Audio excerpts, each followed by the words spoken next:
When I met Jesus Christ, he was almost 10 years old,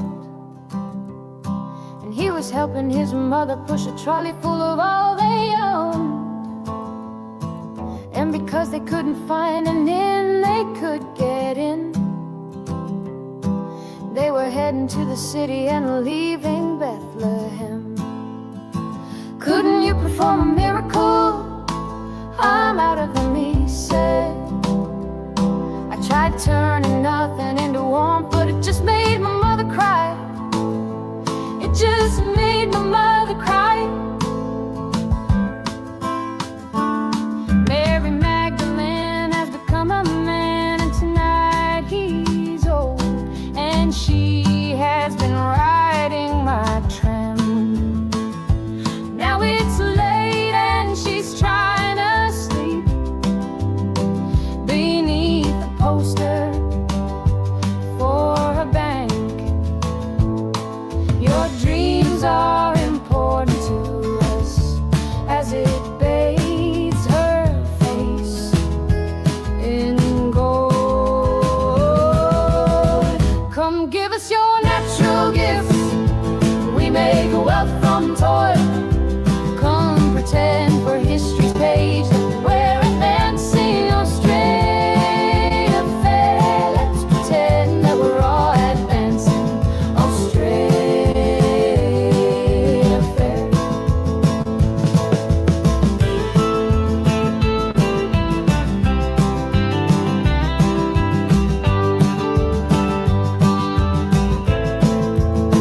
Back down the road I found the church we built on the black man's bones was empty, and out the front a sign read all but sold. A sign read all but sold. And we all owe so much money, but to whom we're not quite sure.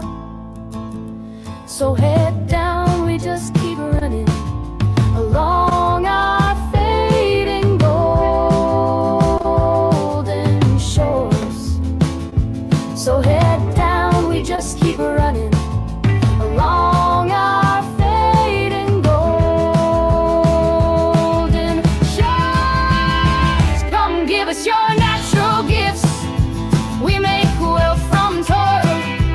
Come pretend for history's page that we're advancing Australia fair. Let's pretend that we're all advancing Australia fair.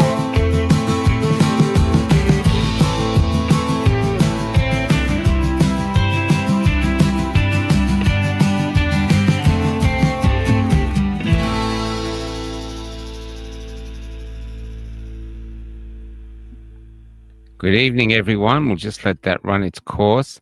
Willa the Wisp, evening blue bees. You know what? I'm a blue bee. I am. I'm a blue bee. I'll explain to Lindsay what the blue bees are if he hasn't seen. I just want to say a big warm welcome to Malou. It's our honor to have you watching our show tonight, Malou.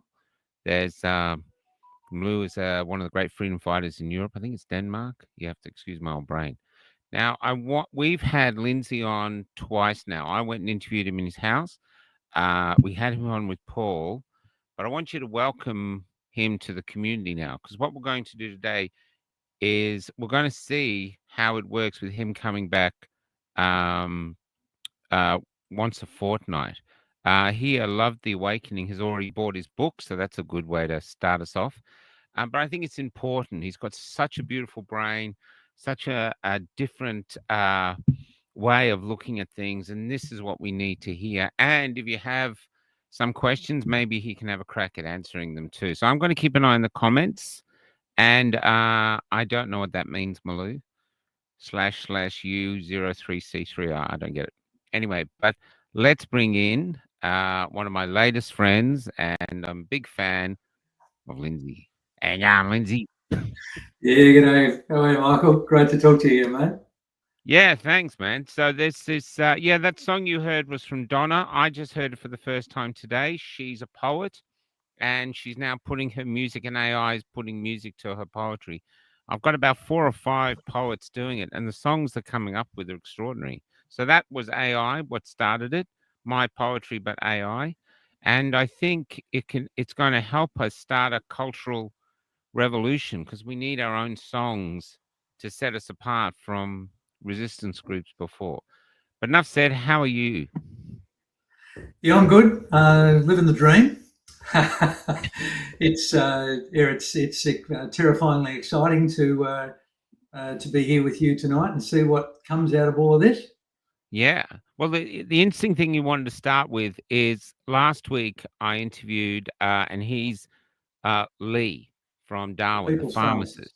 Yep. who's on this extraordinary journey where they'll probably, wouldn't surprise if they sack him at some point, but he's on an extraordinary journey to trying to change the world to something better. He's an amazing guy.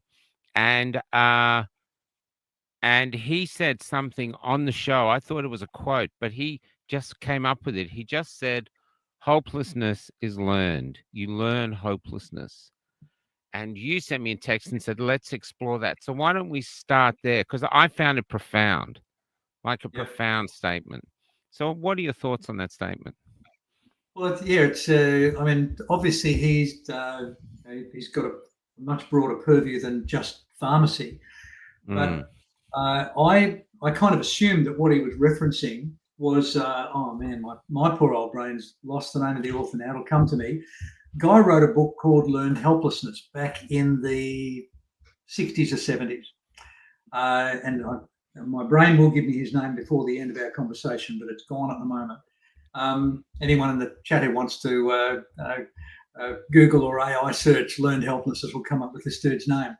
But, yeah, okay, I can do that. But just before we start, this is Jason Cornick, a constant commenter and absolutely hilarious, great guy.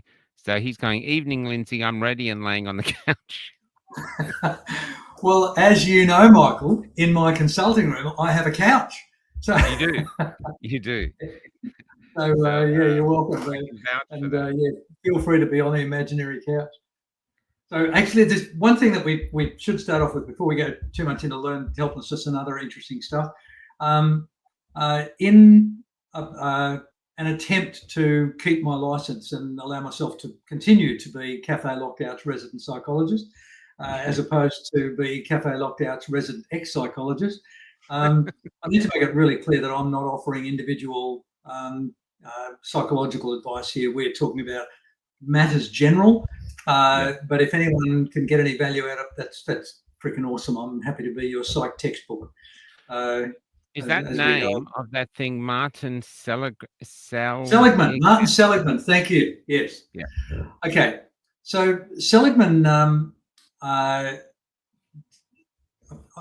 don't know whether anyone's heard the story, the word vivisection before, but it's animal cruelty in the name of science, and I've had a real set against it since reading a magnificent novel by the guy who wrote Watership Down, the story of the rabbits travelling to a safe place.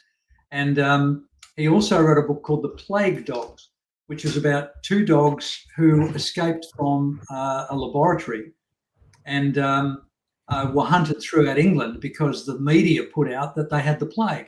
And they didn't have the plague. One of them, a little Jack Russell, whose name was Snitter in the book, very endearing character, he had some sort of terrible operation done to his head, and he was slightly crazy.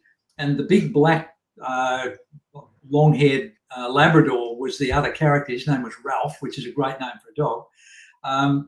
And what they had done to Ralph, and bear in mind, I was probably 16, 17 when I first read this book, I guess. What they were doing to Ralph, our introduction to Ralph in the book, is him being drowned in the laboratory, and the 2 humans are watching and with a stopwatch, timing how long it takes his struggles to stop, and then they pull him out dead and resuscitate him. And the experiment they were doing was to see whether the amount of time it took him to drown got shorter and shorter with the expectation of him being resuscitated. And the chilling part as a young man reading this fictional account of the sort of monstrosity that goes on in laboratories, is as he was drowning, the assistant to the scientist said, I wonder if he'll ever realise that one of these days we won't revive him, that it'll be his last drowning. And the callousness just blew me away as a little boy or as a young man. And then much later on, I didn't begin to attend university to become a psychologist till I was 36. And we were presented with all of these experiments that have given my profession insights into behaviour. And we share a large part of our DNA and our brains with the animal kingdom. There were things like deprivation experiments where they'd have a baby monkey and they'd put some of them in a cage with a wire simulation of a mother with 2 eyes and a bottle of milk for a breast.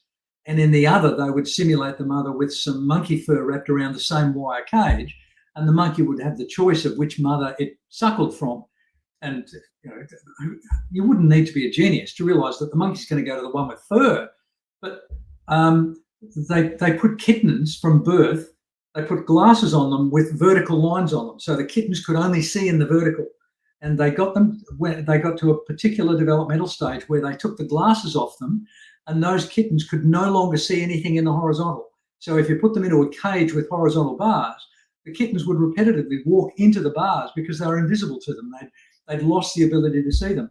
And Seligman was one of this shameful parade of behavioural scientists.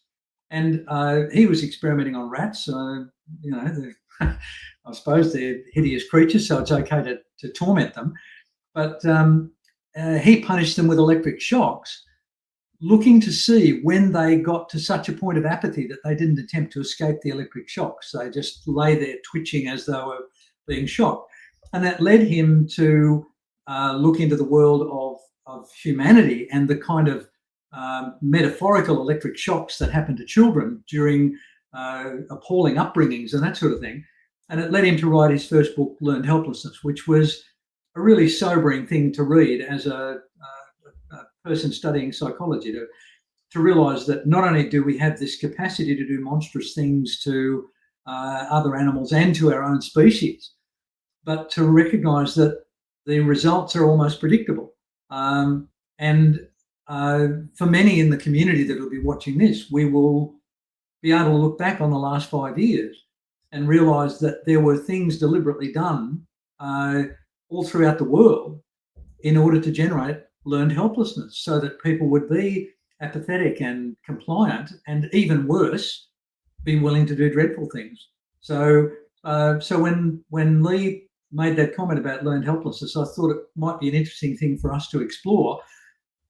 And we'll probably get to Seligman's second book, which is not uncommon with people who uncover something dreadful. They seem to develop a conscience later in their life or later in their career. And Seligman later authored a book called Learned Optimism, which was his attempt to bring to people's attention, which is the sort of thing that we're trying to do through all of your work, Michael, and through these sort of conversations, where we're trying to reignite the spirit of optimism and positivity and compassion, because we've seen so much justifiable anger and outrage and resentment and bitterness.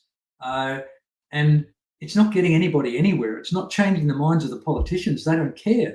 They're like the laboratory scientist drowning the poor damn dog to see whether it'll lose heart and drown quicker because it thinks it's going to be resuscitated, or Seligman pushing the button to give those poor rats electric shocks. So somehow we've got to generate and create ways to allow ourselves to tolerate that kind of metaphorical bastardry, so that it doesn't either sap us of our spirit and make us helpless and compliant, or at the other end of the spectrum, generate outrage in us that makes us incoherent and unlikable. We've got to find that middle point where, as the blue bees, we are ready for a conversation with people who say, "What's the blue bee mean?" And we don't want to be at either end of that spectrum. We don't want to be at the, it means bugger all, I just got this, given this bloody T-shirt, it doesn't mean anything, as opposed to, let me tell you about what the blue bees are, mate. Somewhere in the middle is where we need to be as a community and as a movement, because if we are able to gently and compassionately tell some of our stories, as opposed to tell them passionately and filled with rage, which is what many of us have done over the last 5 years. If we can take that gentler, softer, self-compassionate and other compassionate approach, then that's the sort of thing that'll make a difference. We've got to encourage the other rats to not be helpless or outraged. So there you go. I thought that was an interesting thing to converse about. I can't hear you, Michael. Yeah, we just got the thing going for the solar. Try getting some power here. What you're actually saying, if I can get it, is that a lot of people are saying, people are sort of giving in, and they're blaming the juice. They're saying it's lobotomized them or something. But what you're theorizing is that, no, this has been a psychological attack. And because I wrote something about that went crazy a bit, called The New Language of Protests. And what I feel happened in the protests is that the government ignored us. There we were, protest after protest, every single city and a lot of the big towns and some of the smaller towns had the biggest protests they've ever had. And every single protest was completely ignored. They, the MSN would say, there was only 1,000 there or 2,000 if there was 50,000. The perfect example is Epic, where we had a huge mob of people there, literally just ignored. And I felt that what they were doing with it was putting out our fire. Like, hey, we turned up a camera. We drove from all over the country to be here. We spent our own money, and you're just ignoring us. And it's like, well, what do we do now? Because the only thing we could see left was violence, and we didn't want to go there. And so I wonder if this is where the disillusionment comes in, and other people watching it who didn't join us are going, see, what did they achieve? Nothing. Yep. There's so many people who seem to be saying, there's so many people who seem to be saying, or people tell me their friends and family say, you can't do anything. We're basically powerless. And I'm wondering if this is learned hopelessness, or more than learned hopelessness, taught hopelessness. And that's what they've been teaching us. Like the communists were big on disillusionment. Yeah, am I making sense saying that? Absolutely, but I may have a slightly different response to it. I'm not, and this response is not disagreeing with anything you're saying. It's hopefully. I don't want to disagree. We can debate. Believe me, Michael, if I think you're full of shit, I'll disagree with you. Actually, I got into trouble for swearing during our last conversation, so so I'm going to try and behave myself tonight. Okay, so in an attempt to add to what you've just, I think, quite eloquently and accurately identified, I think the missing element, or a missing element from what you just described, is that we live under a paternalistic government. These people believe that we are their children. They believe that those protests were the equivalent of a tantrum. And what does an intelligent parent do when their child throws a tantrum? They ignore it. You just laugh at them and let them knock yourself out. Little kid says, I'm going to hold my breath until I die. And the intelligent parent says, okay, I'll time you if you like.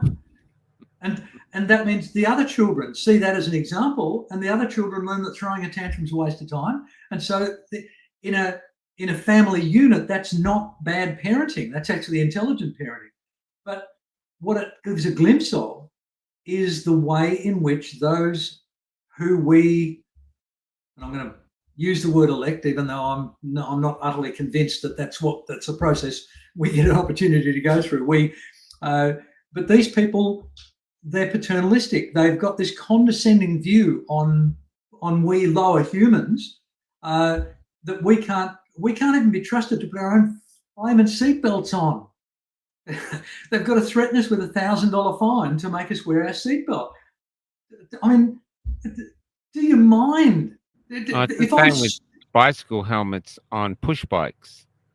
I used to do a lot of riding, but my head gets really hot under those helmets. I can't be bothered. You know what I mean? yeah, So, but that was okay, the but same. and I'm not arguing that I think seatbelts are ridiculous. I find myself unwilling or incapable of driving unless I've got a seatbelt on.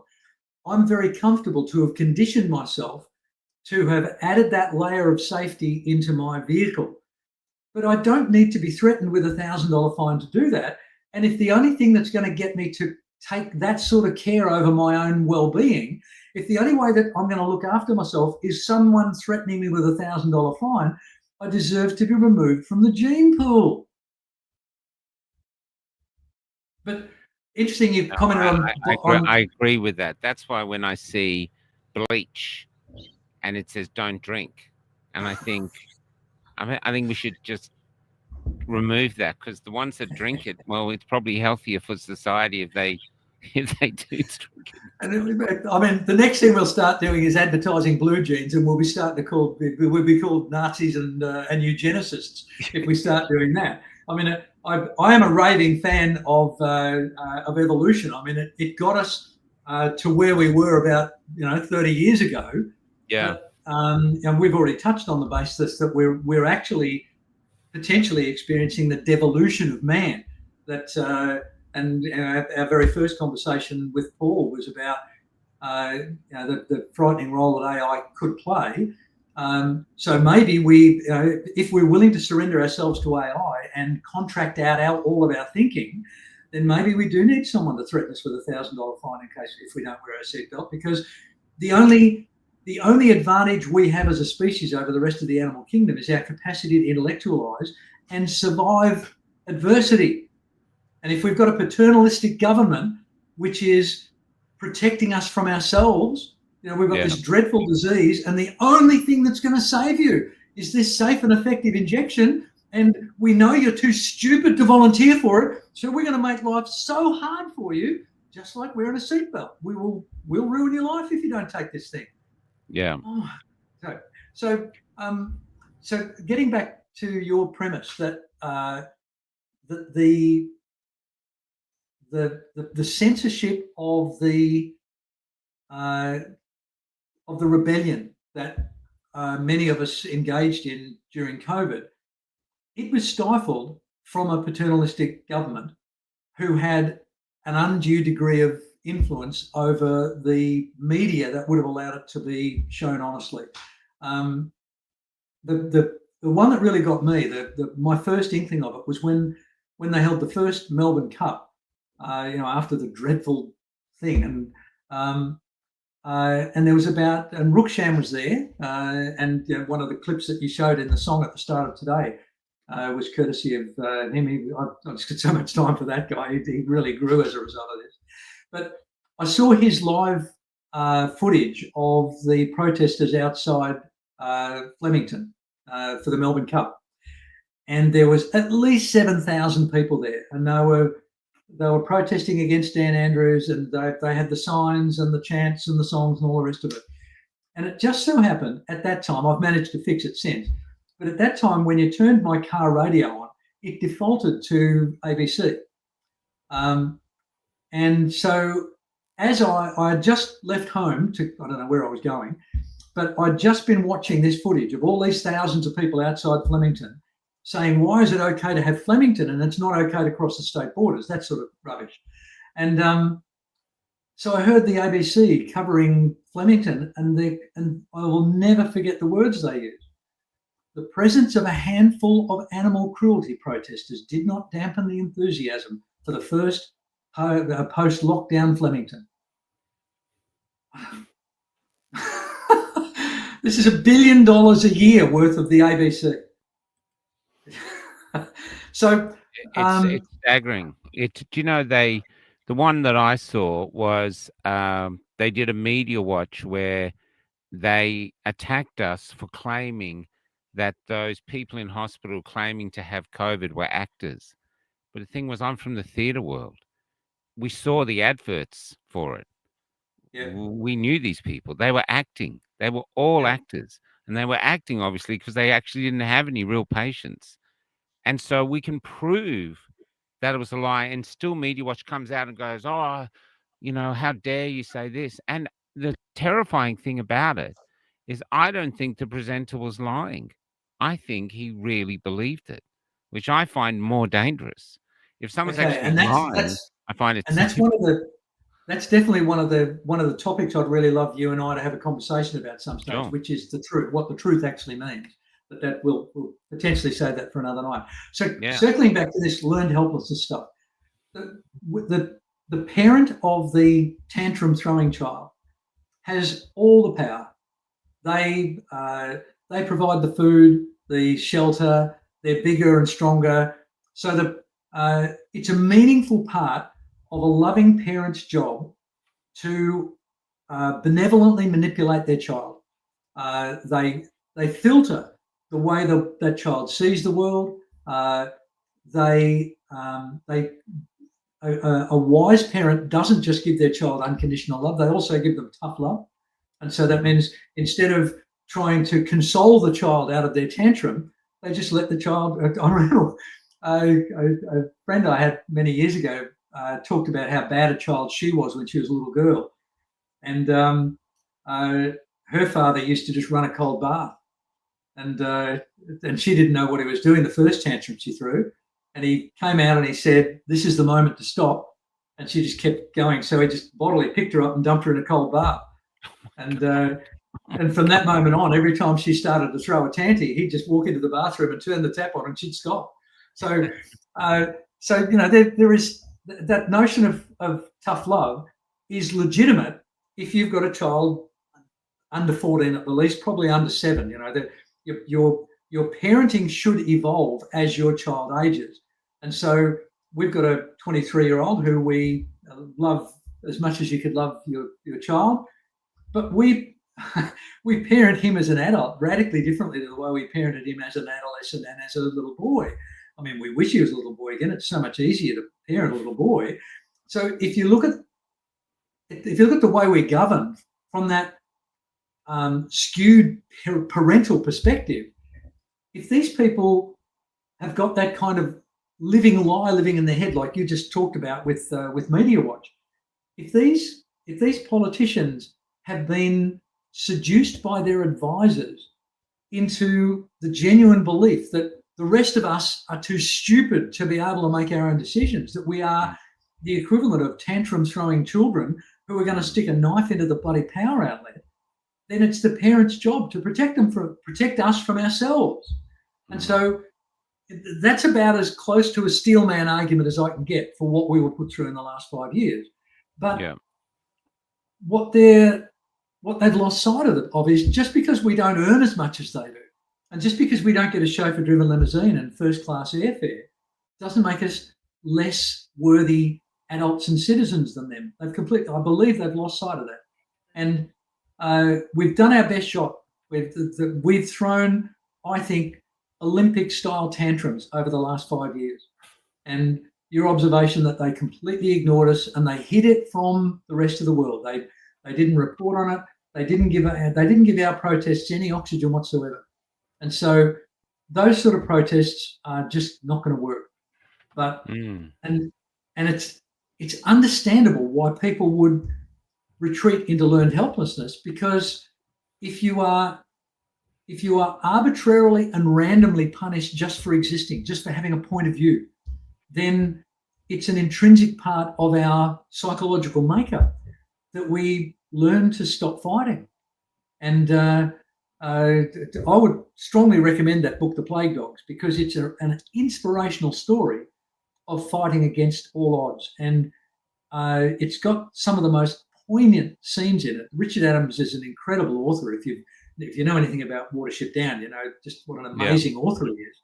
And I think this book leaves Watership Down in its dust. It's just wow. I have heard of it actually. I haven't watched it, but I think there's a film of it out. There's of The Plague Dogs or Watership Down? No, of Plague Dogs. I think I've seen. Oh, okay. I would love to see it.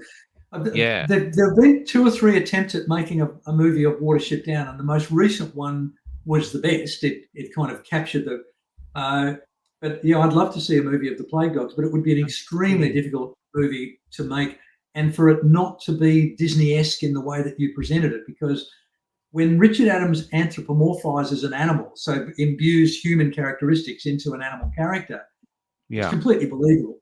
It's not a cartoonish, as I say, Disney or Warner Brothers type parody of an animal pretending to be a human. The thing is, it's a humanist animal. It's just the transformation is extraordinary. So I get it. There's, I found it.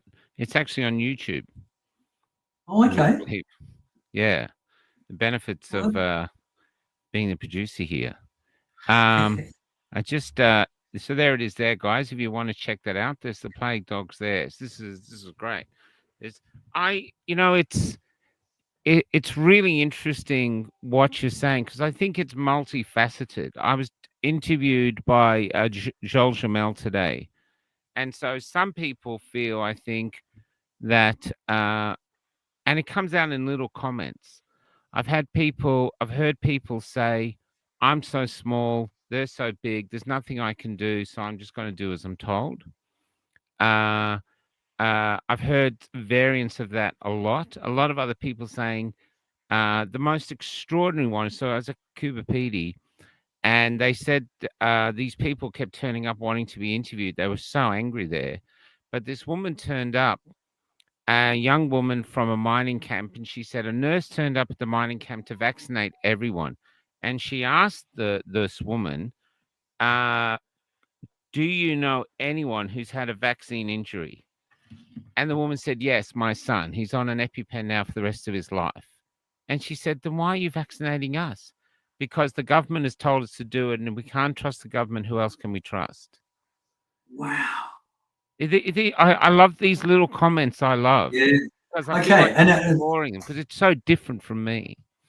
And I think as a community, we not only need to share those kinds of mind-boggling stories, we need to develop ways to respond to them. Because I would like to think, and I've shown some demonstration of this a number of times in the last 5 years, but I would like to think under those circumstances that I would have said to that nurse, have you ever met a politician you could trust? That would have been my response to that. Yeah, absolutely. And I know what she would have answered. She would have said no, and I've gone, okay, so why would you trust the government? What we're trying to create. Can I ask though, do you think from your psychological point of view, it's not that she trusts the government, but she in herself, she needs to trust the government, even though she knows they're untrustworthy. I've seen it in people who completely ignored all the scandals about the priests coming out, doing things with altar boys. They just ignored it because they needed to believe in the church. It was a need, and the need was more important than anything else. I don't know if that's making sense, but it is. I've seen that. It is, and I have a tendency to be a little bit nitpicky when I come to truths like you've just uttered, because what you've just said does have truth to it, Michael. But there is an error in what lies behind what you said. I'm laughing at Jason, not at you. He said he hasn't trusted the government. The comment. He goes, I haven't trusted the government since I had my umbilical cord cut. Yes. I'm with you, brother. Yeah, sorry, go ahead, Lindsay. Okay. Yep, I'm sorry, I've just stuffed up my screen. I'm good to go now. Okay, so what you said was people and I can only think of a paraphrase of what you said about these people needing to believe. Like the construct idea, where they build a construct. Yeah, okay, and this is the only point of difference, and whilst it's an incredibly minor point of difference, it's an incredibly important one. The inference behind what you're saying is that these people are driven by some kind of volition, some kind of self-determination. And they're not. It's not that they've evaluated the alternatives and said, wow, I've got this, I can either trust the government or not trust the government. Oh, wow, not trusting the government is too big a pill for me to swallow. Even in spite of all the evidence to the contrary, I'm going to invest in my trust of the government. That's the inference behind what you've just said. And I don't believe that for a minute. That's not how people form those sorts of ridiculous, double standards, emotionally driven, heuristic beliefs. Okay. What we are, and this is my hobby horse, and it comes out in almost every conversation. And Gigi Foster has legitimately criticised me for it, so I pay homage to one of the most intelligent people I've ever been in the room with there. But when I, as a psychologist, when I try and make sense of the way the world works, it's really, really hard. I didn't discover that I was intelligent until I was about 32. I suspect I've told you this story, Michael. And on the day that evidence was presented to me that I was reasonably intelligent, I responded with disbelief. I actually said to the psychologist who tested me, "You've mixed my results up with somebody else's." And he was a little taken aback, and he showed me the information, and he said, "When I get results this high, I always triple check them, and I've come out with exactly the same numbers every time I've checked." And he said, "Why would you question a result like that? I thought you'd welcome a result like that." And I said, "Well, I have no evidence to support my own intelligence. For 32 years, all I've done is stupid things. And if I'm as intelligent as you're claiming that I am, how can I reconcile myself with the screw-ups that I've managed to achieve in my 32 years today?" And that was 1982 that conversation took place. And his response started me on a journey. He said, "I don't know why somebody intelligent does stupid things. But I know, Lindsay, from today on, you can no longer blame your belief that you're stupid. You have to find another reason." And so that was, I was 32. Well, I think I was maybe in my 60s when I wrote Why Clever People Do Dumb Things. I finally worked out why an intelligent person is capable of stupidity. And it's because we almost never use our intelligence, Michael. What we do is we accumulate programming, some of it in the womb. About 40% of our programming comes out of the womb with us, and we don't choose that, by the way. That's genetics randomly assigning itself to us. And then for the rest of our lives, our environment influences us and teaches us stuff and impresses stuff upon us, and we soak it up, and it becomes our database. And our database is the thing which runs our lives for us. Yeah. So that nurse had not evaluated the legitimacy of trusting the government versus not trusting a bunch of professional liars. That thought would have never occurred to her, because that either requires an external environment to sow the seed, or it requires her to utilize her free will, her intelligence, the gift that only humans have, wherever it came from, God or Darwin, I don't care. But most humans don't put that mental effort in to question their own double standards or their own stupidity. And so this is what we have to counter as a community. We have to be the people who are willing to put in the hard work and actually think things through. So when someone says something as stupid as, "If you don't trust the government, who are you going to trust?"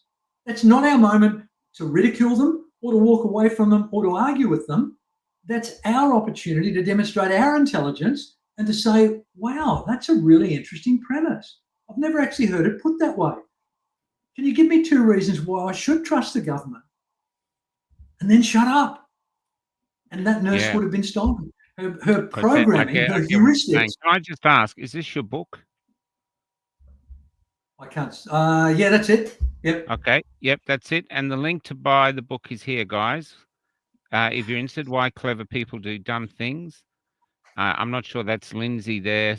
That's me on the tree. That's me on the tree, mate. Absolutely. But there's the link. I'll leave the link there. The link's in the comments. I'll put it up again before we go. That's awesome. Now, by the way, I'm attempting to get some sort of a low-cost membership going, and one of the benefits of it will be a free PDF copy of that book. So yeah, cool. So we're working on it all at the moment, and my wife's doing an amazing job trying to get a web page and everything up. But if anyone wanted to get a copy of it for $10, they can get a PDF copy by going on the wait list and joining the $10 a month membership that we're starting up. and they'll get a free PDF copy with their first $10 membership, and then they can decide whether they want to continue the membership or not. Cool. I just have a question for that. First off, Jason Comic has said, Victoria Tonnant, whenever I have one of those stupid moments, I call myself a dickhead. I feel better after that. Jason, don't call yourself a dickhead. That's our job, brother. And so... Well, can I make a point? Yeah, go ahead. Can I respond to Jason? Oh, I just wanted to... yeah, okay, yeah, knock yourself out. Yeah. Okay, it'll only take a minute. Like Jason, for most of my life, when I have done one of those dumb things that I later regret, I too would have referred to myself as a dickhead. I now know better. I now know that those dumb moments are a result of either the ignorance or the errors that are built into my database, into my program. That when I do something stupid, it's not that Lindsay has had to evaluate those two alternatives like that nurse might have been able to do. It's that Lindsay's programming, his automatic pilot, just follows its dogged path. And to me, there's three giveaways that people are not thinking. One is stupidity. The second is double standards. And the third is engaging in values incongruent behavior. And I'm happy to talk about those at a future time. But those three things cannot survive intelligent thought. That if I interrupt my own stupidity and think about what I'm doing or saying, I'll have an aha moment. I'll go, oh my God, there's the error that I was about to engage in. If I'm trying to enforce some behavior on a Michael Gray Griffith, you should never lie, Michael. And then I suddenly realize, hang on a minute, there are times when I lie. So I don't have the right to try and force my views, and I interrupt myself being judgmental about Michael. Or if I say, I never lie, when I know there are circumstances under which I might lie, then it's only my intelligence that can interrupt that kind of emotional, habitually based programming. So, sorry, mate, I thought... No, that's interesting. I just want to go back a bit to... Because something I've noticed, I'm talking to people about this now. In Australia, we're sort of coming out, or we're basically living in the crumbling debris of the she'll be right era. And in the she'll be right era, you couldn't have conversations like this. I never heard of conversations where two men who only met each other a few times are having philosophical discussions about life with an audience. You know, because basically you could talk about your kitchen renovation, footy, and maybe some TV show, some crazy TV show, a little bit of news. That was it. There really wasn't much else. It's sort of frowned upon to have deep philosophy. It was almost like a philosophical desert. And now I agree. Yep. Now I'm seeing people everywhere going, okay, we're standing up from this. That era's gone. And I look at our tribe thinking, these are the people who are standing up and go, okay, how do we get here? Why are we broke? Why do we have this enormous suicide rate? Depressed? Why are we unhealthy when we should be healthy?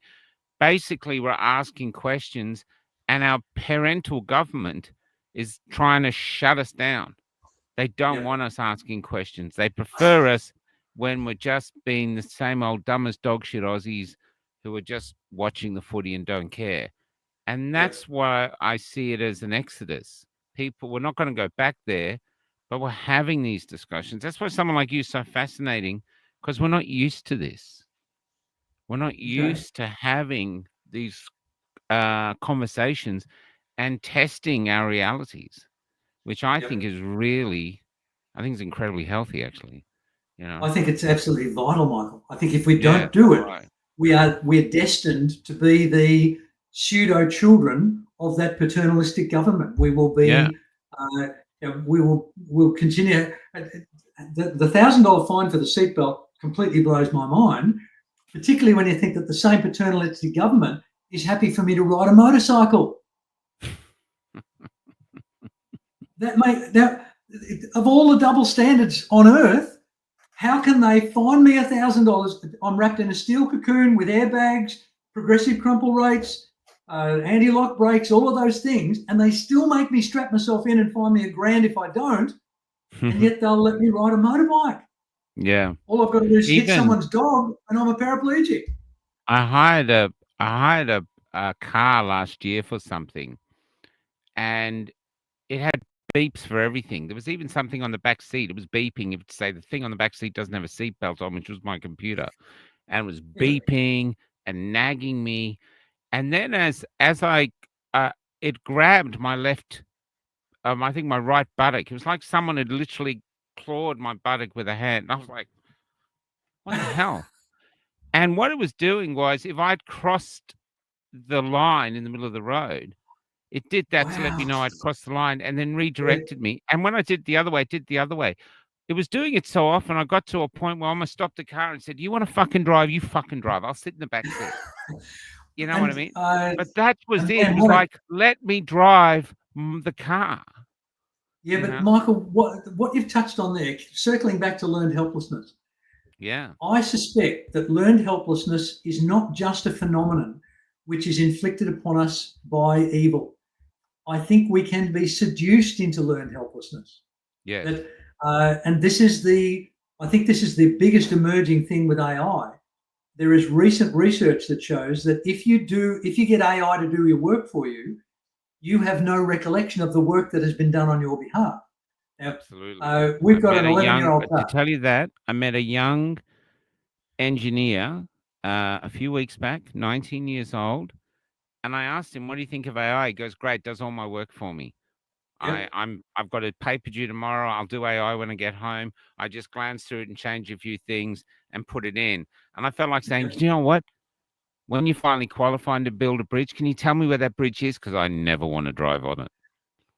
You know, Yes, I remember that there was a lot of discussion during the DEI nonsense about,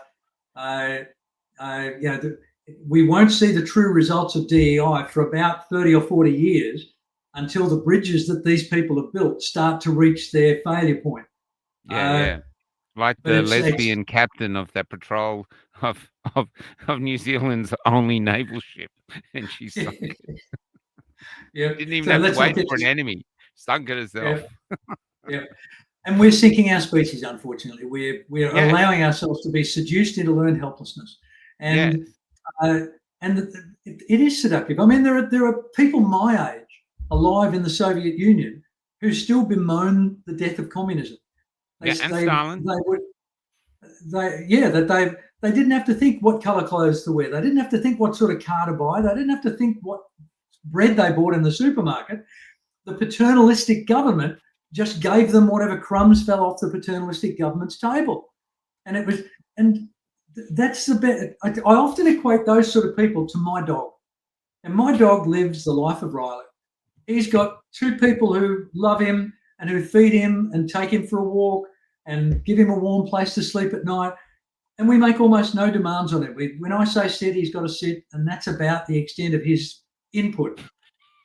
Now, that's okay if you don't mind being a pet. Now, I don't think my dog knows that he's a pet. I think he thinks he's part of the family, and that's Yeah, because he's stupid. And just like all stupid people, they don't know they're stupid. yeah. It's Whereas stupid people cats who on think the other opposite, cats on the other hand, they know who's the boss. yeah, them, they're the boss. And And this is the reason why I won't have a cat. yeah, but they do. You don't. Yep. I say to people, there's nowhere in the space-time continuum where a cat gets a better deal than on Earth. Yes. You know, because Yep. we had cats in my past relationship. The cat goes out when it wants, eat when it Yep. wants, gets a hug when it wants, gets on your chest at 3 in the morning and smashes you in the forehead to feed it, and my partner would get up and feed it. Where Mhm. if the dog did that, we didn't have a dog. Oh, they in the end they did. If the dog tried to do that, chances are it'd go to the vet and it wouldn't come home. So it's it's it's the Yeah. cats. The cats are clever as anything, but it's Yeah, we're sort of but losing the thing from here. But I wanted to ask a question like a dog question. Do you think, not everyone, because it's not just one answer fits everyone, but there's yeah. certain people I know who I love, they're clever, but I still think, from what I've seen in the last 5 years, the reason they do the things they do is they feel or think like a serf, and that the government is not a government, it's their lord. And if the Lord says to do something, they just do it. I've had so many people tell me that. They even say, look, I've always had bosses, eventually you got to do what they say. And I'm like, no, I actually don't concur with that at all. Yeah. But what are your thoughts on that? So just a section, makes me wonder if Okay. all of democracy was only ever effective for some. Jason's just said that's pussy power. Okay, That was so great. That's pussy. That's Jason. That's the winning. yeah. Okay, so I think as a metaphor for the unhealthy relationship we have with our government, does meet that lord and serf criteria. But I've always thought about it as I think we're going to emerge into becoming the pets to AI. I think Yes. we will be trained to do what AI wants and needs us to do for AI to be self-perpetuating. Just the fact, just the way they talk about AI. Sorry, Lindsay. The way they talk about AI, anyone who thinks they can control it, all I think is it's like I'm listening to Forrest Gump telling us how he's going to control Albert Einstein. Yeah. Good luck. And Yeah. and I actually, what I like about AI is it's basically saying to us now, define who you are, humanity, because you're on the verge of extinction. Because I do not believe that the corporations that are driving automation and robotics and AI, in order to get rid of us so they don't have to employ us, they're like inventing a whole new slave class, are going to use all the extra profits they've made so we can, to keep us alive, so we can sit on a couch and do nothing. And I consume. don't buy it. Yeah, I don't know either. Yeah. I don't. I think, yeah. Well, as you and Paul and I discussed in our first conversation on Cafe Lockdown, I think the first professions to go will be medicine and psychology, because we're expensive. That's why I reached out to you in the first place. This is what my concern was. Basically, from meeting so many people, men and women of all different ages, who are using AI as a therapist.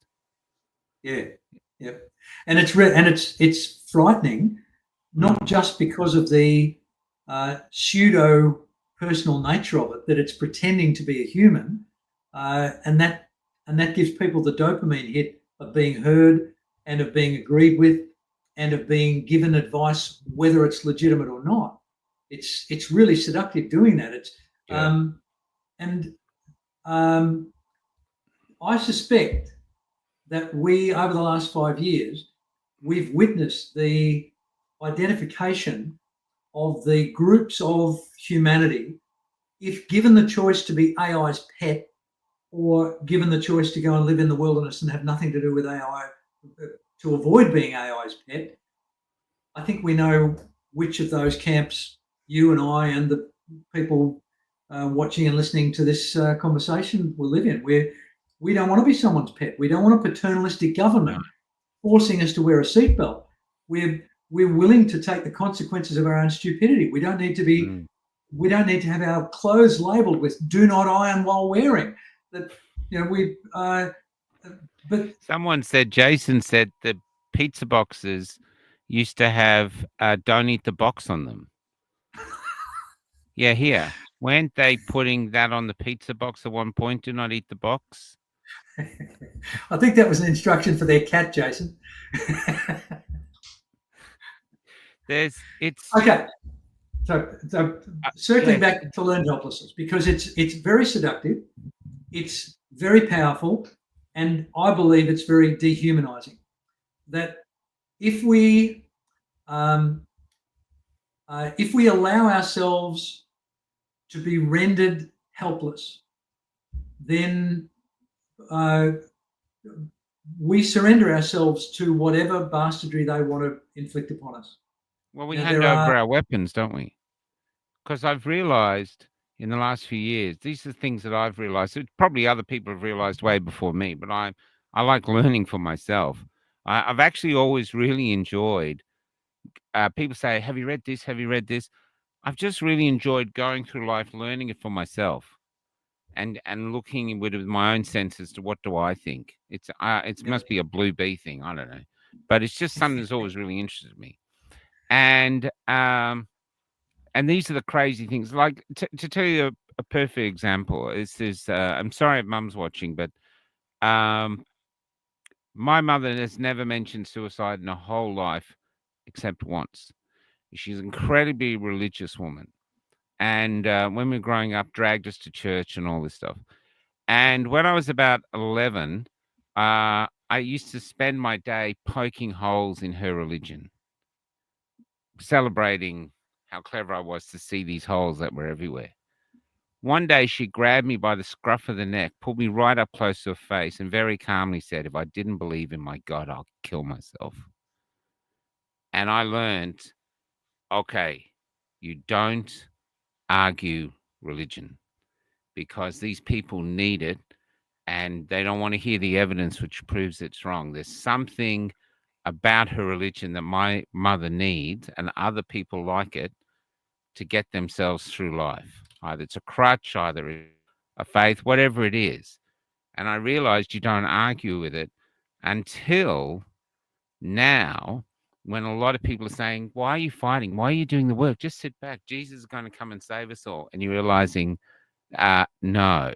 And my thing to that is saying, why would Jesus, like a parent, come to save us when we've already been given the tools we need to save ourselves? What is the point of that? We Well, have everything we need to change the world, to make it better for the human soul. Yeah, It's I'm in very strong agreement with that philosophy.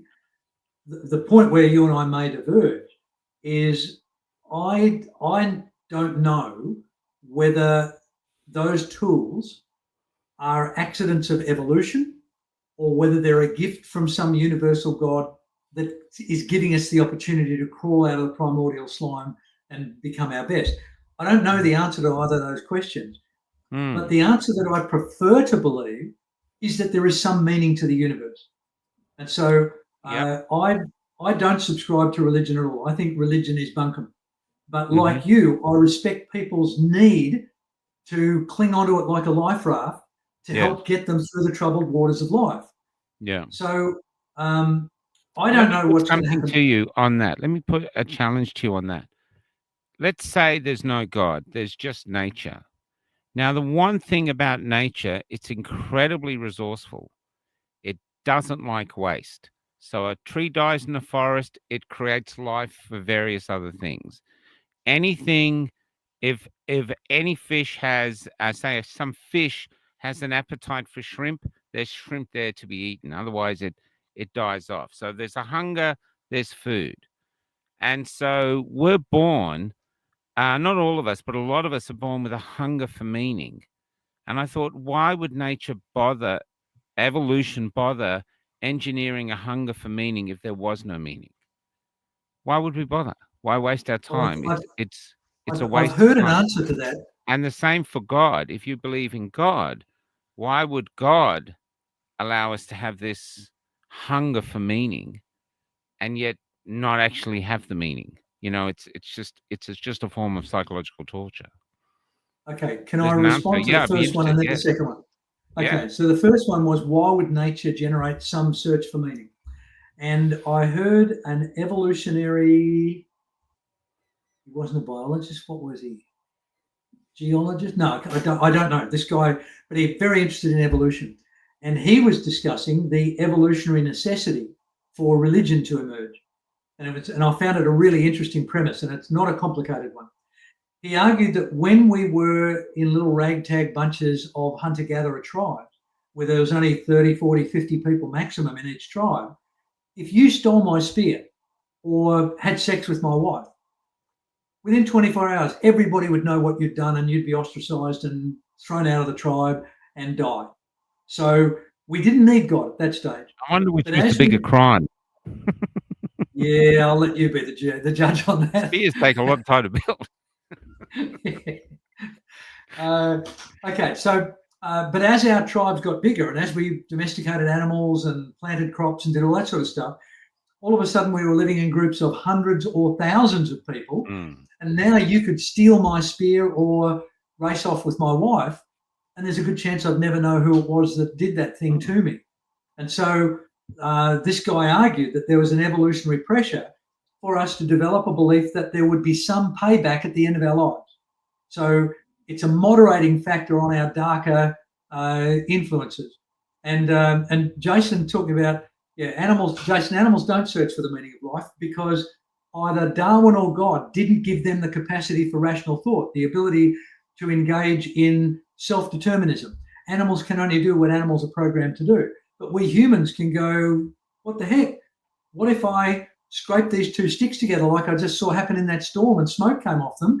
And oh my gosh, now I've harnessed fire. And now I've released all the energy from this meat that we used to try and eat raw. It's now, that's only humans can do that. Animals do not do that. Well, that's the interesting thing about humans, because like take the Galapagos Islands. You have creatures there that are in like an arms race, predator prey. You know, the hummingbird or the bird, you know, gets a slightly longer beak. And so the bugs learn to dig deeper into the tree, and it's an arms race.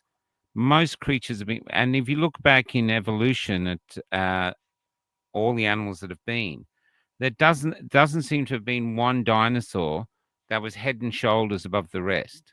There wasn't a dinosaur that was building cities. There wasn't a mammoth that was building a car or anything. The animals seem to be sort of into some degree of balance. But us human beings have left everything else behind us in our wake. I mean, we might have a crow that makes a stick to pick out a termite, and we celebrate it like, look how clever it is, as we study it from our skyscrapers. And so I often think, what is it about us? Where we given a divine spark? Where we engineered by aliens to take us up to a next level? Or, I don't know, but it doesn't make sense that no animal came up with us. We don't have chimpanzees or cockroaches or dolphins that are basically at our level competing with us like this and this. We left everything behind. And that's because we're the only animal with the capacity for rational thought. But why? Why did we get it? Yeah, but I don't believe we've got the intellectual capacity. We've got finite brains. Now, if it's all just an accident of evolution, if our prefrontal cortex evolved by some peculiar quirk, I've never seen any evidence of fossils that demonstrate the Neanderthal skull gradually turning into the Homo sapiens skull. The only reason we are more intelligent than apes is because we got the bulbous forehead, where the main thinking part of our brain is tucked in behind it, the frontal lobes. That's what differentiates us from the other apes.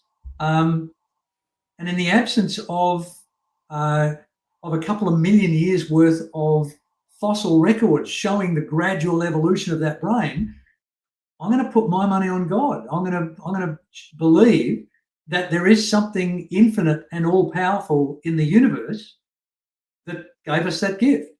I'll be right back. Give me a 2-second break. I'll be right back. I've just got to start the engine. Okay, I'll keep talking in the meantime.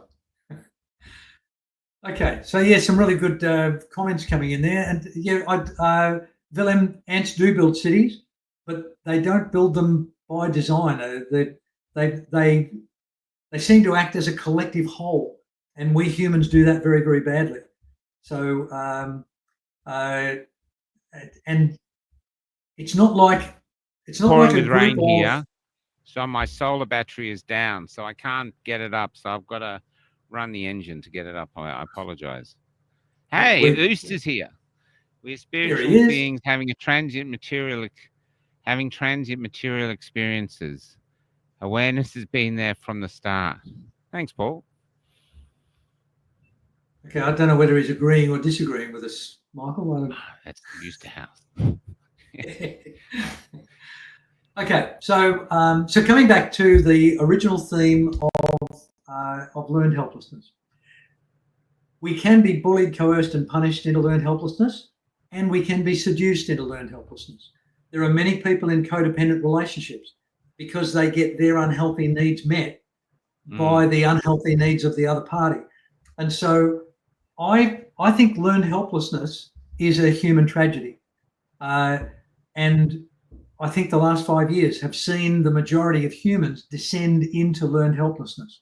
And those of us who have railed against the paternalism and bastardry of our government over the last 5 years, we have trivialized and attacked the other side for being lemmings and sheep and all those sort of things. And those metaphors do work, but they don't convert anyone to our side, though. I've never heard anyone. We haven't managed to shame anyone into joining us, and I don't want to shame anyone into joining us. I don't want to even fear anyone into joining us, because they're given enough fear from the government, from everywhere. I really feel the path forward is to sell hope, and that's what you're saying. If hopelessness is learned, helplessness is learned, then it can be unlearned, surely.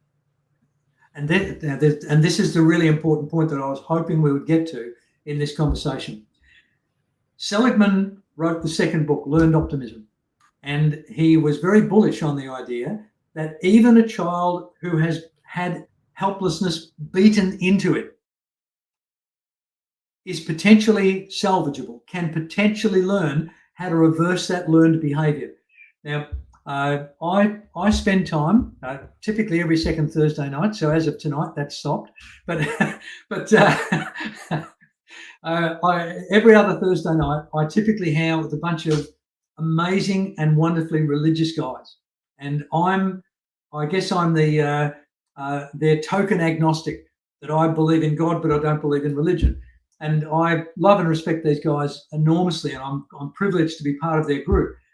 And one of the many conversations we've had is that you don't proselytize a religion by threatening people with hell and damnation.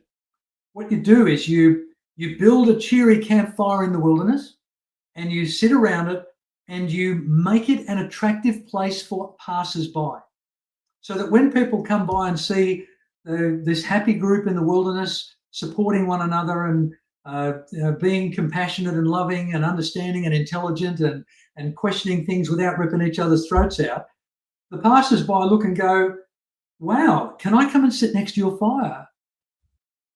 And I think that's what we need to do. I think we need to start to manifest ourselves as a group of people who have found a fireplace that we can sit around, and we don't have to fully agree with one another. We don't even have to particularly like one another, but we can cooperate and collaborate and learn to intellectually tolerate things that might be different to what we want or believe, but aren't antithetical to us, that they're not deal breakers.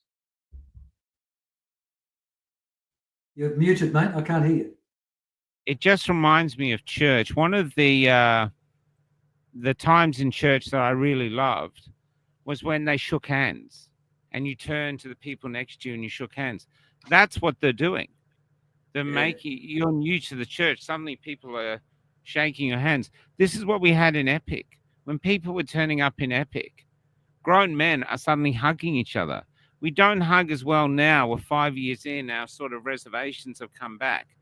But when we're in Epic, it was fitful hugs, really hugs, strong, because we were being fused together through oppression, and we were finding that we needed each other. I still tell people now, with all this division going on, to anyone who's online attacking anyone in the freedom movement, there's no other tribe out there waiting to adopt our orphans.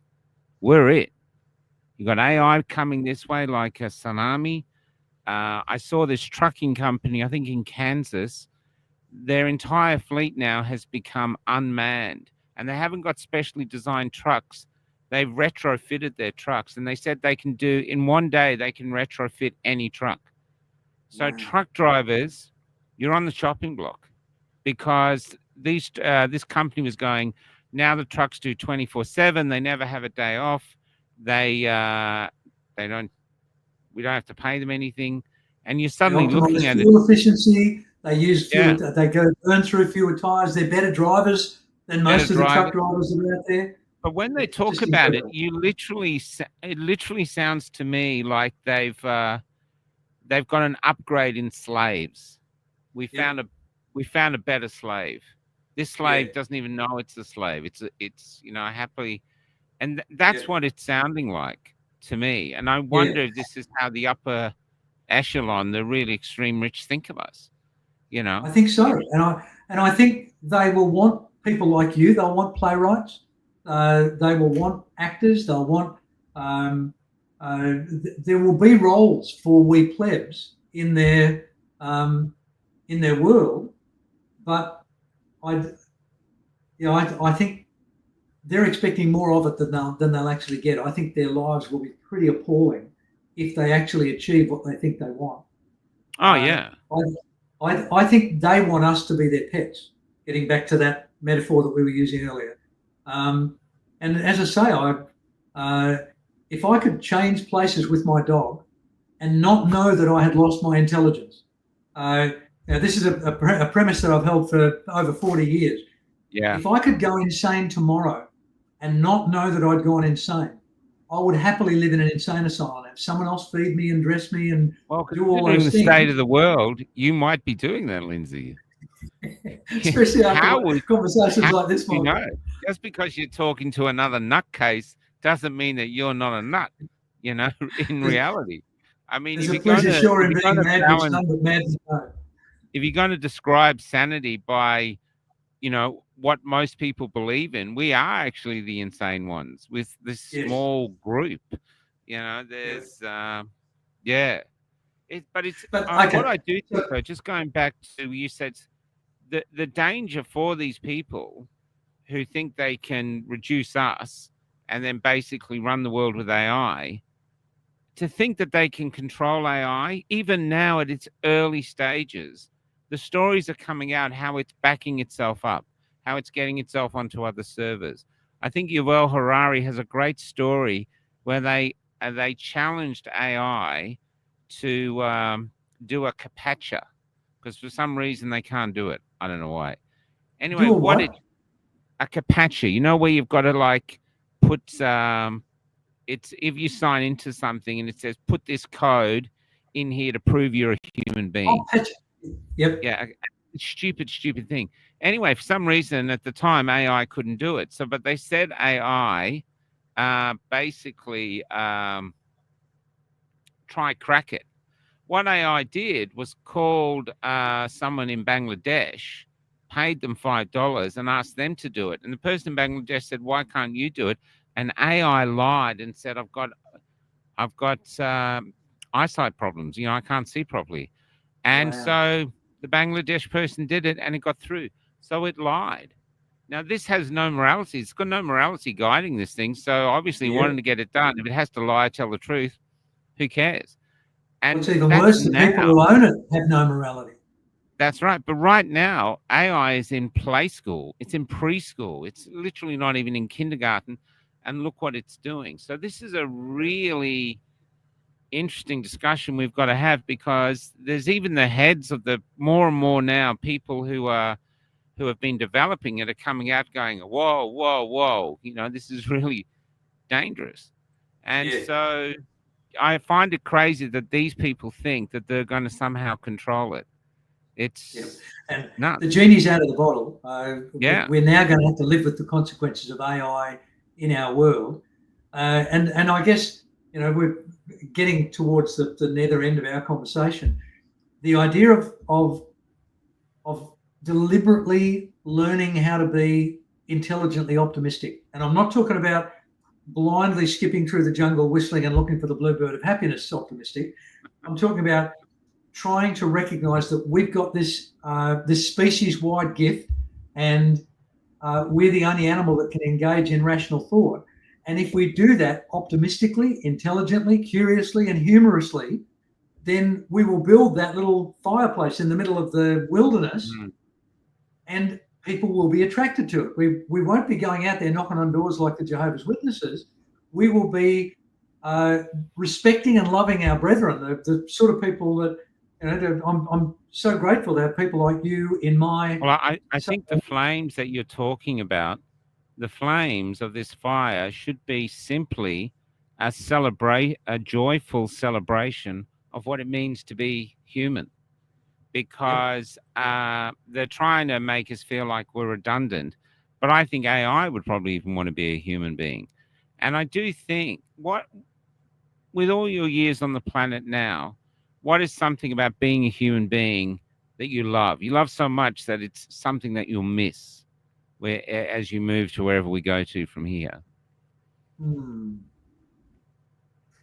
That's a good question. I'm having difficulty formulating any sort of meaningful response, because my expectation of what it's going to be like to die is that I expect whatever happens next to be just mind-bogglingly superior to anything that I've ever experienced, because I will go from being a finite brain to being part of an infinite brain. And so I will certainly, even though, I mean, I won't miss the people because they will all end up with me. And if the atheists are right, if when I die I just evaporate into a puff of electrons and dust and go back to the earth, then it's all pointless anyway. So, I can't think of anything that I believe I would miss, because I had a friend who, he's dead now, but he had leukemia. He thought he was going to die in hospital. He survived the first bout. And he said, and he's always a really busy guy. And he said when he got out, he sat on his back veranda and he was just watching clouds drift across the sky. Yep. And he said, I'd never done that before. And it's this simple thing. He said the majestic beauty of it. And so these are sometimes the things I think I'll miss. I'll miss conversations like this. I love talking to people. I love learning. I think it's the thing that makes me think there must be more to life than this is that we have the ability, if you want, to explore your time on this planet using these senses you've been gifted, and to evaluate the world for yourself. And because I don't see nature as being wasteful, I can't believe we'd learn all these things for nothing, just so that it'd be like just go straight into a spiritual shredder at the end of life. I've noticed that like when my children were born, especially my son, the nurses, the midwives just looked down at him and said, oh yeah, he's been here before. That's what they said. And it was quite remarkable to hear it. They didn't think, they didn't question, they just looked at him and said, oh yeah, he's been here before. And several said it. And that's not my son's not special that way. I think others have it too. But there seems to be this. And then something remarkable happened that really floored me. And this is, I felt it with nerve endings I did not know I possessed.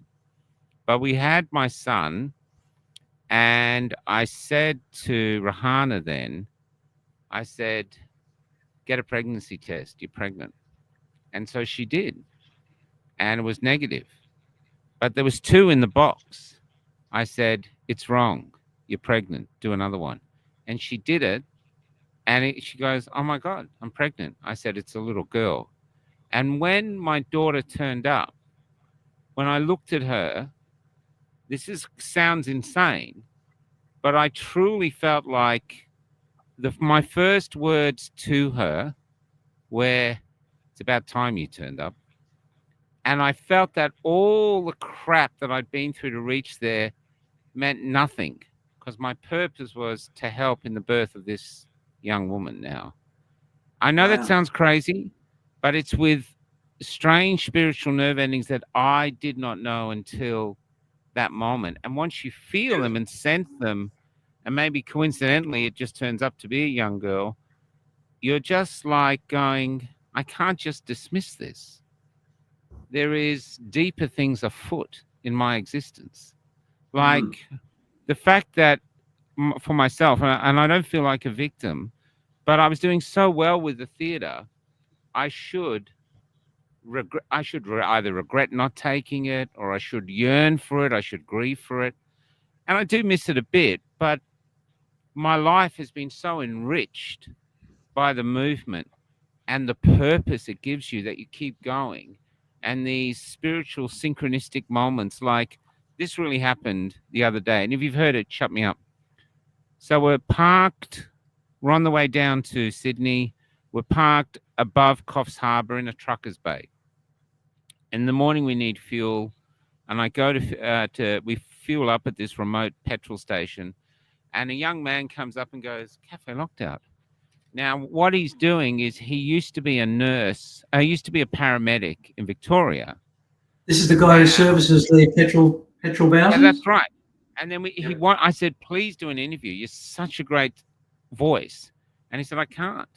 Then we go past Coffs. We stop in Coffs. We go to Port Macquarie. We stop on it. And he just happens to walk by. And I said, see, you have to tell your story. And he went, yeah, I do. And there's this strange, is this just coincidence? You know, when you take in all the amount of machinations life would have to get through to make us realign from traffic lights and all this, everything you could think of, and yet it happened, you know? Yep. And so I do think we're basically alive, and this is the beauty of being a human.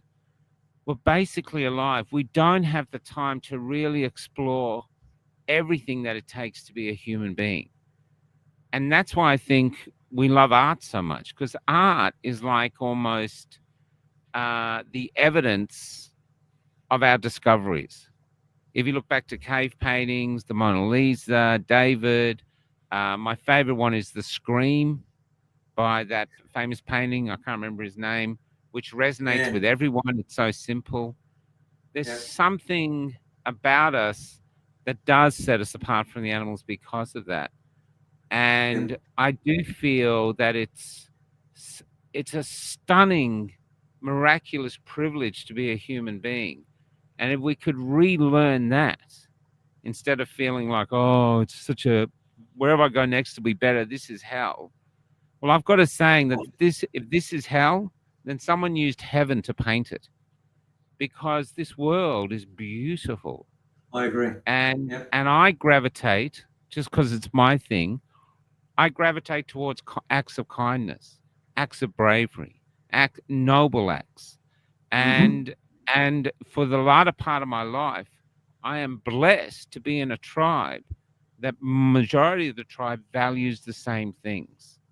And this is what connects me. And that's why I love recording. Like I loved meeting you, recording your story, hearing what you've learned. This is what I feel privileged to do with the tiny amount of time I have left, you know? Yeah. Okay. And I love that you just reflected on the fact that it's a privilege. And I think it is. I think one of the things that COVID has instilled in the members of our tribe is an acceptance of adversity. That we didn't come together because it was easy.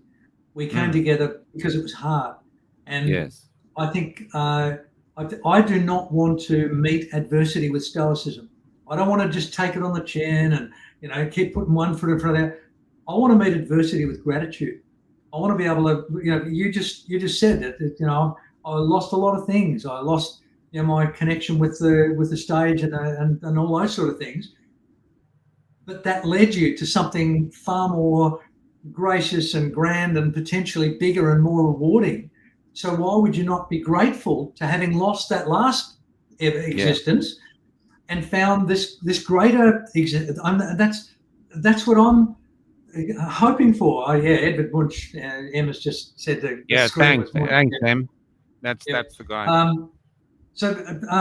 One of the things that I try to do in the face of adversity is I talk to the universe all the time, and when adversity comes my way, I don't get religious people saying, "Oh God, will you please give me the lotto numbers next Saturday?"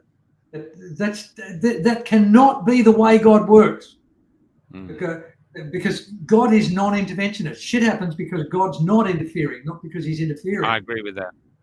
So when shit happens, if we say, "Wow, thank you for the opportunity to demonstrate my humanity, to either accept or survive or excel in the face of this adversity," if that became the fire that we built our little tribe around, then it would start to radiate out of us.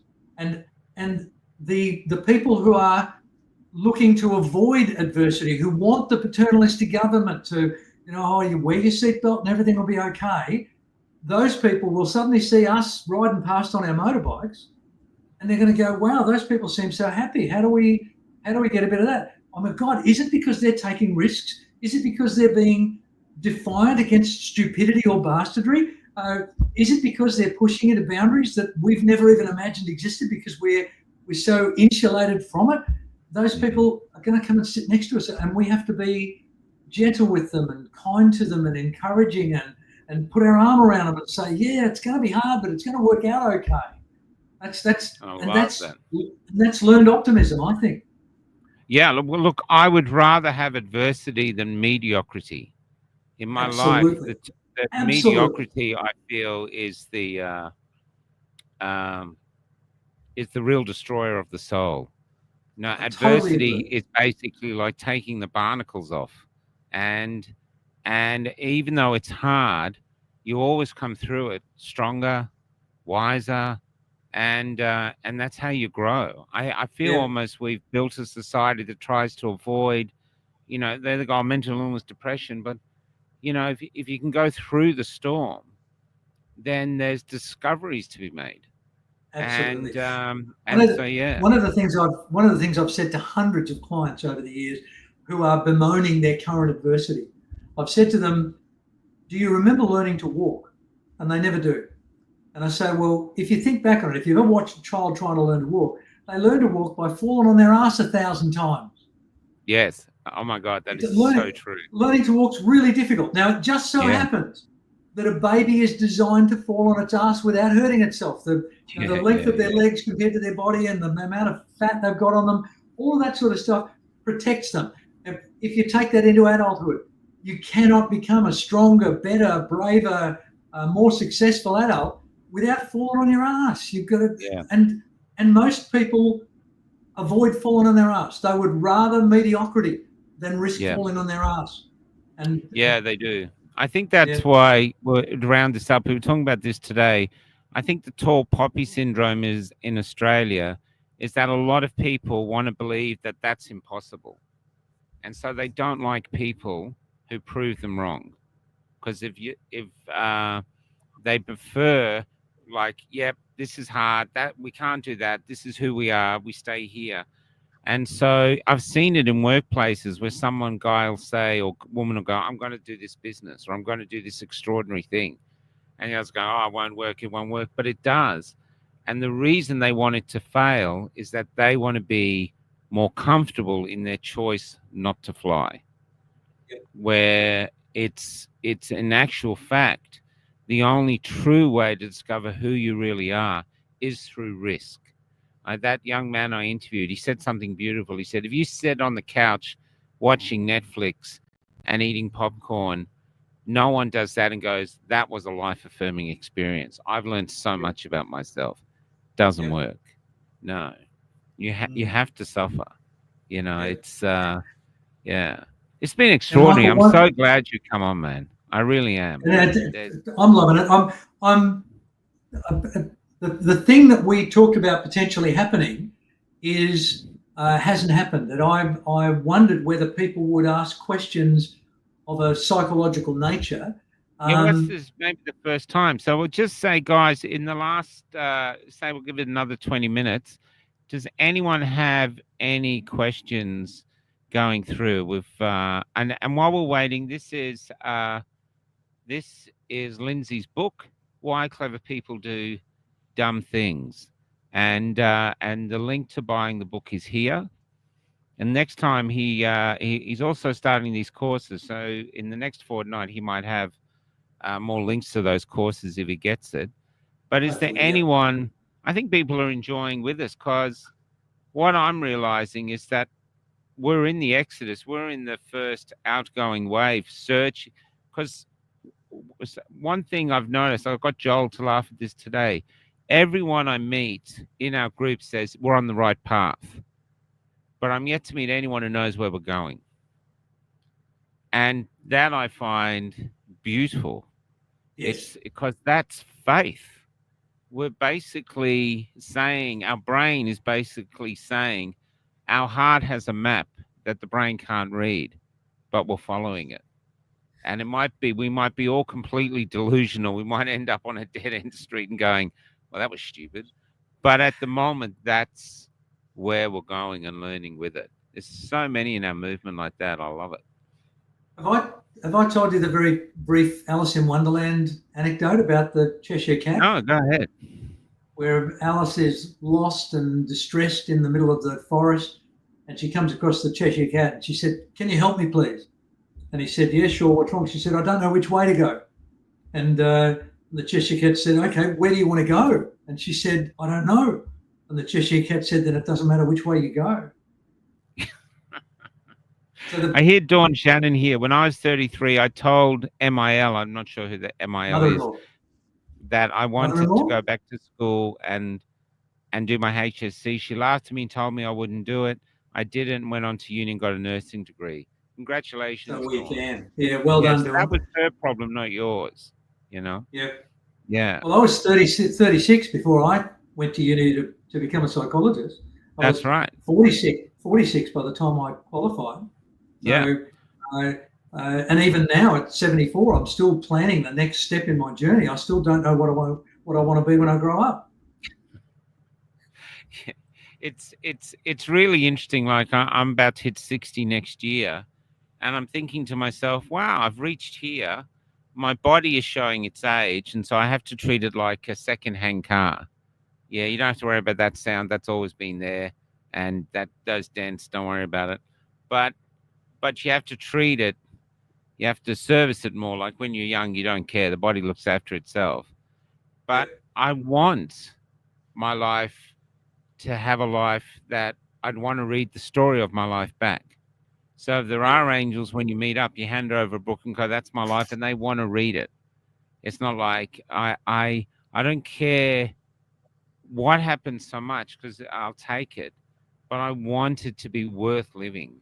And I've got to be the architect of that. I've got to be the one pushing it.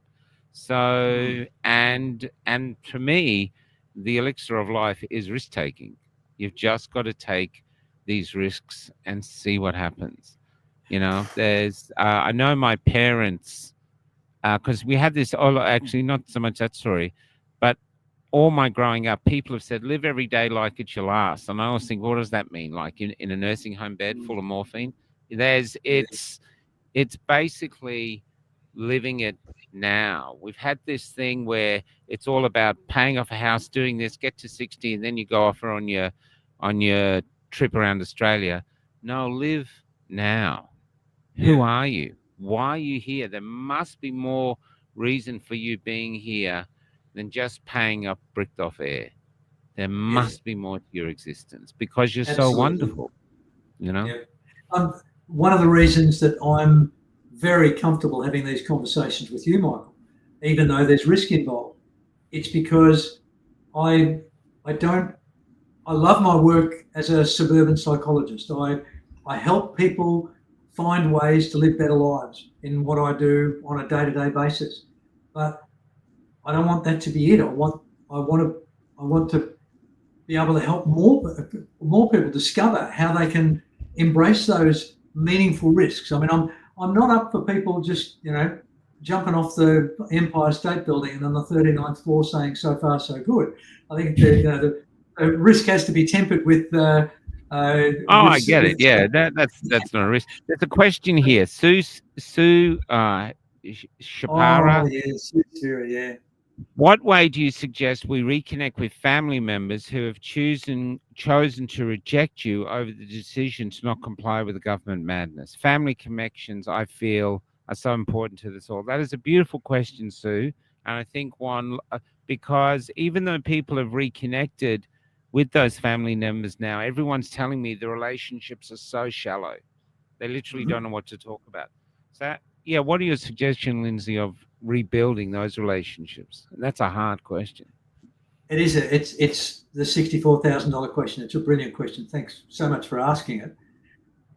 I agree with you, Michael, that the rekindling of those relationships will begin at a very superficial level because of the famous elephant in the room. And I think we have an obligation to take not the moral high ground, but the compassionate ground.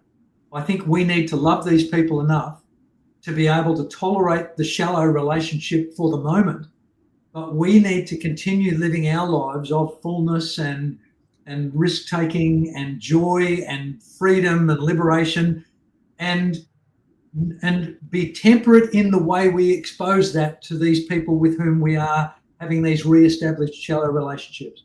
And I can't get the metaphor of the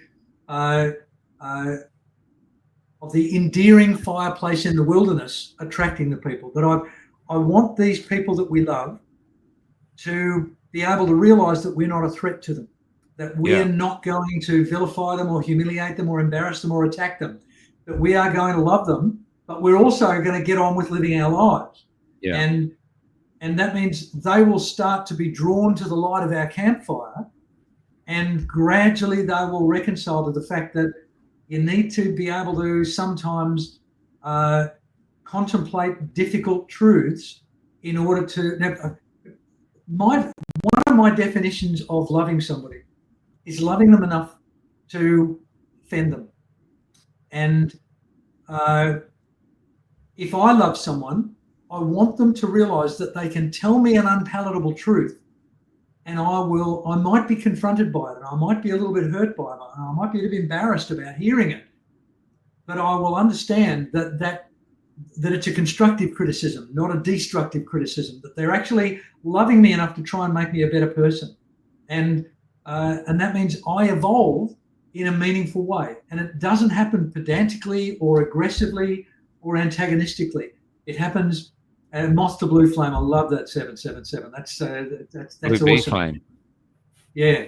And so I think that's our only hope of beginning the reconciliation process, because I don't believe for a minute that these people who have lulled themselves into the false sense of security of we trusted the government, we did everything, the government will go, they're living in that fool's paradise. And if the balloon, and this is a really tortured metaphor, I'll probably regret bringing this metaphor up, but it's almost like it's a balloon that can only be punctured from the inside. And if we're trying to jam our pins into their balloon, correct, all it is threatening and hurtful to them. But if they can let the air out from the inside, it doesn't explode as much, I guess. And it's a tortured metaphor, and I apologise. It's the only way I can come up with it. True, you know. Most of us didn't wake up in a second. It was painful doing it. You know what I mean? Yes. Realizing the government's gone crazy at some point in endangering us. It was difficult. It was a difficult journey. And that comment from Gillian Sippel there, once people shown you their true colours, they can never be dependent on or trusted. That's a bit black and white for me. I really understand the sentiments behind it. But people grow. Well, not only that, but my personal and professional philosophy is that we ordinary humans are not in control of what we do and think and say and feel. And so when somebody does something that is reprehensible to us, if they cling on to that reprehensible thing and are unable or unwilling to understand how badly it's hurting us, then I agree with Dylan that it's going to be too hard. We can't tolerate them being at our campfire if they're going to bring that sort of vitriol to it. So, but never is a very long time. And I want to believe if there's any hope for our tribe, for our movement, I think that hope comes from us being willing to let other people learn at their own pace. Yes. I would love us to put the shouting and the anger and the protests and the self-righteous indignation. I'd really love us to be able to keep it in our hearts because it's earned. It's a real thing that we're experiencing it. But we need to evolve beyond that, and we need to be able to go, okay, well, we were the blessed few who found the courage or the wit or the determination or the luck to be able to get through the last 3 years, and there but for the grace of God go I. Like even in my journey fighting against the mandates, my gorgeous wife and I talked about at what point would I be willing to surrender to the injections. And the only coercion that I could think of that would have seen me do it would have been if it threatened the well-being of my family. Now, what I'm saying is if I'd have had a job and my job depended on me being injected, I'd be injected by now. And it would be over my objections, and I'd be really deeply concerned about what I had allowed them to do to me. But I would have reconciled myself to the fact that I had met my highest order values. I would have put the need of my family above my own need. Yeah. And now that's not why most of these people did it. They did it because they didn't think about it. And now after the event, they're the scramble to the middle ground, as Brett Weinstein refers to it as, is, and we'll come back to educated people in a minute. That was a really good point. Yeah, that's a really good question. But the scramble to the middle ground is these people now coming out angrily and saying, well, I never wanted the bloody jab. I only did it so I can travel for work, or I only did it because all of those legitimate justifications. But the only time those justifications were legitimate were before the event. These people were posting on Facebook, got my jab. They weren't doing it because they were welcome. Now the educated comment, can I move on to that, Michael? Is that? Yeah, I'll bring it back here. I just want to bring up this. This is from Jason. This was great. Sue, you got to tell me how to say that name. Mandate them to have you back. That's hilarious, Jason. I love it. Why are not more educated people standing and waking up? I'm just switching the bus. I'll be right back. Yeah, mate. Okay. So in Michael's absence, let me begin to address this. I began my university journey in 1986. So that's 39 years ago. I went to university. And the university of 39 years ago was a radically different place to the university of today. I believe that today's universities are the equivalent of advanced high schools. That when I went to university, they were dedicated to helping you learn, not to teaching you. So that's one of the many places where I learned to be a dissenting voice. That where a lecturer or a tutor said something that appeared nonsensical, Lindsay's hand would go up, and I got some criticism for that. And my response to that criticism always was, "Can you point out why my question was a stupid question?" And no one could ever criticize the question. And after that criticism, I actually changed the way when I put my hand up. Instead of saying, "I don't understand what you just said," or "What you said just didn't make sense to me," I would turn to my classmates and say, "Did that make sense to any of you?" And they'd all shake their heads. And so that's part of my journey of learning to intelligently make other people use their brains. And so what I think the answer to that wonderful question about educated people is, I think what we've seen is educated people hiding behind a facade of knowledge, pretending to be intelligence. And very early in today's conversation, I differentiated between knowledge and intelligence. And I think education now is designed to fill people with knowledge so that they do the things. I mean, in Queensland, it's now law that you have to follow consensus health advice. I think that's probably the first time in medical history that, no, it's not. Semmelweis was deregistered and vilified for recommending that people wash their hands. So that was him going against the consensus. And now if you go against the consensus, in Queensland at least, and it will run through the other states as well,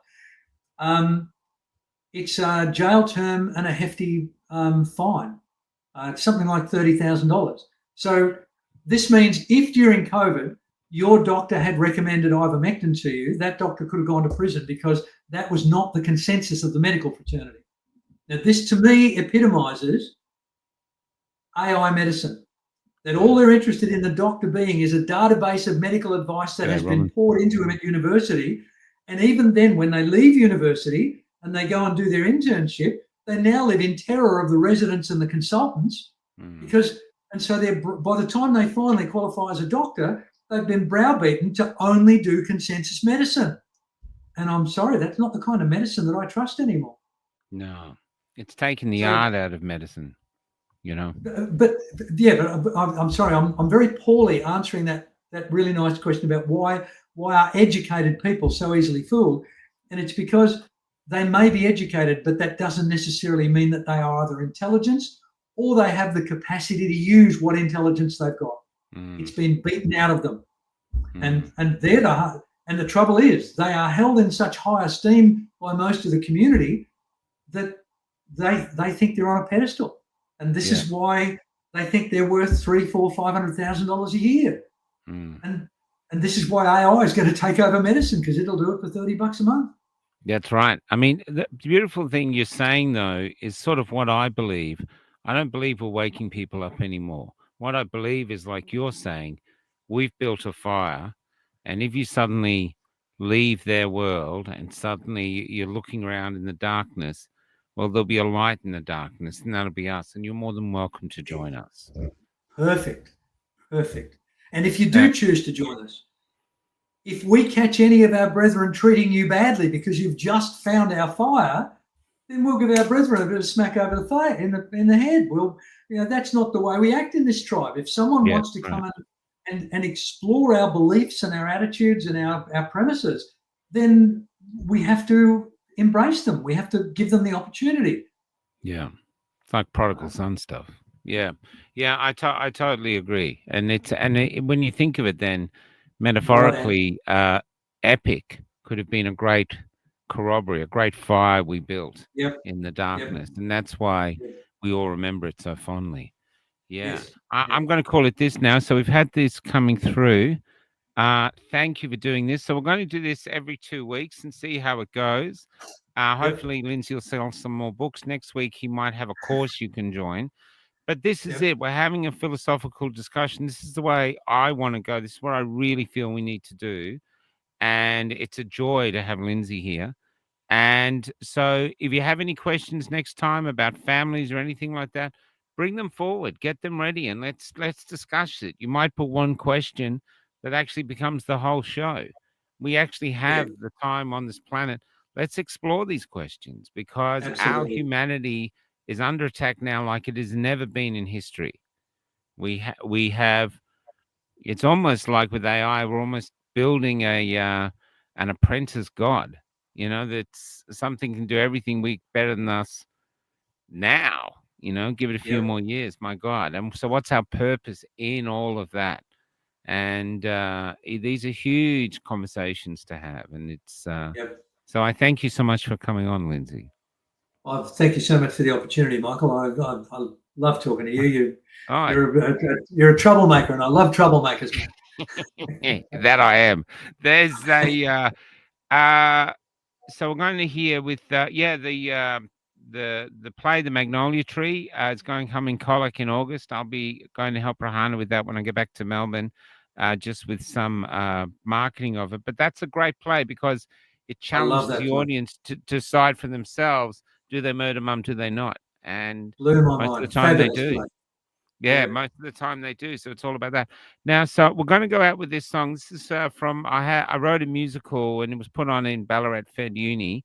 This is one of the songs from it I put through AI because I like this song because it's trying to elicit hope and nurture hope and saying the world somewhere ahead, up ahead and just out of you, the world is waiting for you. And maybe it is. Yeah, Maybe it is. And so it goes from that. And I've used a video of an Alzheimer's woman who used to be a dancer and this young man's empathy. He plays the Swan Lake and she starts to dance again. But he kisses her. He kisses her on the hand and then she comes alive. And then I split it up with the young women dancing beautifully. And so I actually was crying when I was doing it, not so much for the words or the music, but just the beauty of these women, the beauty of the old woman, the beauty of the young women. And I thought, this is us. This is human beings. We are something to behold. And now is the time to celebrate it because they're coming for our humanity. And we are the last line of defense. That's it. Yeah. Thank you so much, brother. I'll see you all. I might see you Saturday. We've got a few more interviews to do. An interview I did with Joel Jamal will probably go live tomorrow. Goes for a long time. Us two can chat. And here we go. But it's called The Lonely Ballerina. Enjoy. See you in 2 weeks. In a couple of weeks, people. Yeah, see you.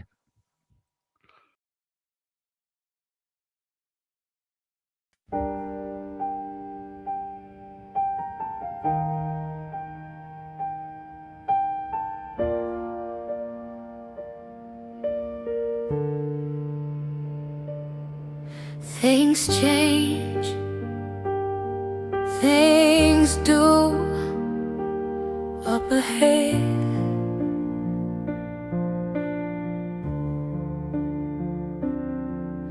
The story you're writing isn't written yet.